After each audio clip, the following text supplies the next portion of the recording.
for sure, food security. And why do I say this? We get briefings from the IMF and World Bank twice a year. We, meaning the Secretary General and all UN chief executives in a closed room. We talk about global economics, global politics, insecurity, terrorism, the group. We had a briefing this year that was an eye-opener. The IMF was looking at the world 20 years from now. Where will be the population centers, the growth centers, the expenditure centers around the world? And here are numbers they gave us. They predict that in 20 years, you're going to have about 2 to 3 billion people moving into the middle and higher income brackets in emerging economies, mainly in Asia. And so they decided to disaggregate that. Where would be these locations? And they said, okay, let's take food. Let's leave out all the other consumers. Let's just take food. What will these people be consuming in 20 years? And they said, we compare that with Japan, Korea, and others when they made that transition, when their income levels hit $3,000, $5,000, $6,000 per head. What was the consumption pattern? So they went in, broke it down. Food, proteins. How do we produce? Where will be the production centers? So conclusion. They said to us in the briefing, the days of cheap energy are gone. The days of cheap food are gone. They said, but you know something? That population, 2-3 billion, with purchasing power, they're going to need more televisions, more refrigerators, more of everything. So huge commodity demand. And the guy said, meanwhile, we have this other story of Africa hitting 1.4 billion people by 2030, about 2 billion, 2.5 billion by 2050. By 2030, over half of them in cities. Young men and women looking for jobs. Not enough energy to power those economies.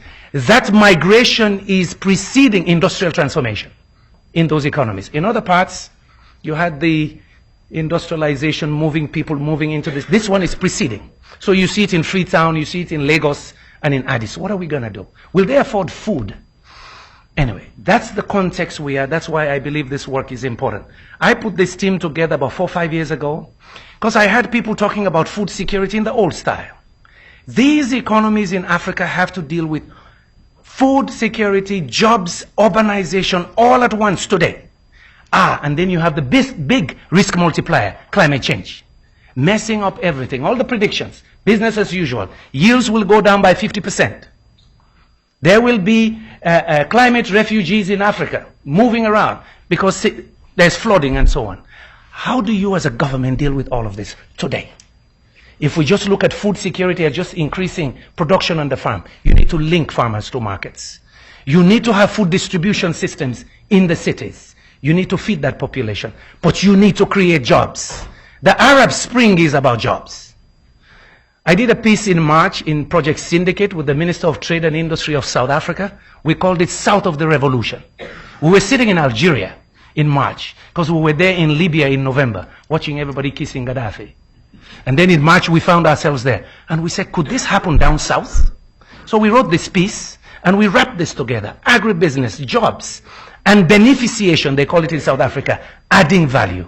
So this book is about value addition. How do we begin to add value to Africa's production? To create jobs and wealth?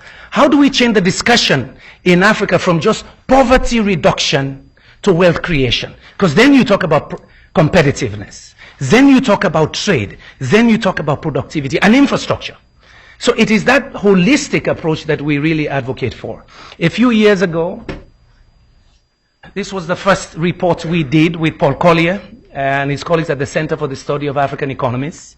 The title is Industrial Development 2009, Development Report, Breaking in and Moving Up, looking at the bottom billion. Here we argue a lot about structural change, helping these economies move into labor-intensive production systems, which means you need the infrastructure, which means you need energy source. They must comply to international production and environmental standards in their production system. So the whole issue of sustainability in the presence of climate change that they're not guilty of, but they have to deal with because the impacts are there immediately on them. It is in that context we believed, as you look at structural change, that agribusiness is one of the most promising areas. You attack food security, you attack jobs, and the realization that our children are moving into the city. My last 2 points. Just to give the context, these colleagues will show you the pillars, the 7 pillars we've developed. The stories are not new. We're putting them together just to say, you better bring it back in the middle of the whole discussion. It's not either or. You must look at the business side and value addition and what will make it move in this current context.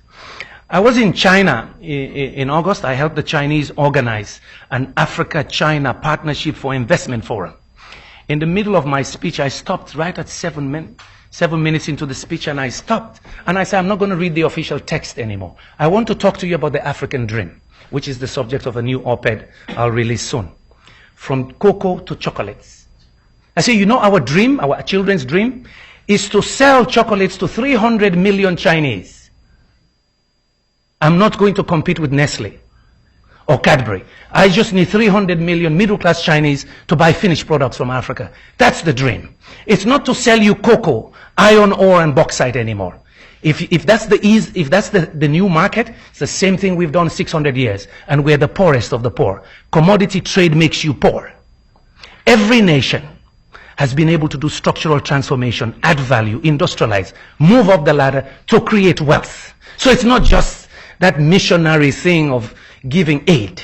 It's about business models that will make agribusiness happen, and what would it take? It's about energy access and infrastructure to link markets and compliance to standards. Very crucial in today's situation. So I was surprised. I got an applause in China. I said by saying in Sierra Leone we're very lucky. You know, in the last 2 years we discovered oil. We discovered one of the 10 largest deposits of iron ore. And guess what? Thanks to WikiLeaks, we know we have uranium too. Thanks to WikiLeaks. We are 6 million. I say to Sierra Leoneans, you don't need aid from anybody in 10 years.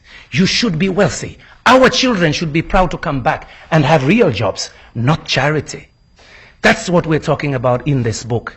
To take this discussion back, that our dream in Africa is not to sell cotton. To do cocoa, you pick it from the tree, you put it in the sun, it dries up. That's old-fashioned. That's 100 years ago. Today we want to make chocolates. We want to make garments. And yes, if we can, we want to make aluminum too. Thank you very much.